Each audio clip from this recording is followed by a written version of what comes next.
Anche il sindaco in campo per la Virtus Entella. Sì, noi a Chiavari abbiamo la fortuna di avere tante società dilettantistiche e una società professionistica che è la Virtus Entella.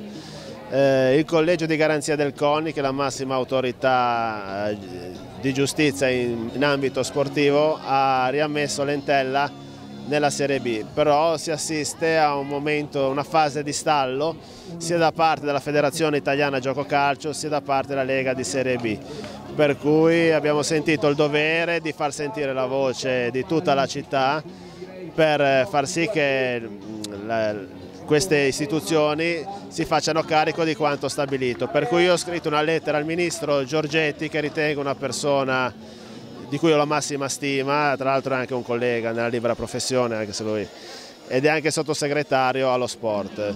Mi auguro che venga fatta chiarezza e che venga tolta tutta questa incertezza, questa lea che coinvolge la Virtus Entella, la società di Chiavari, ma soprattutto quei valori di sport sani di cui abbiamo parlato e che oggi siamo testimonianza qui al centro a Quarona. Ecco, potrà il ministro in questo caso poter intervenire in questa vicenda che insomma ci tiriamo da questi mesi?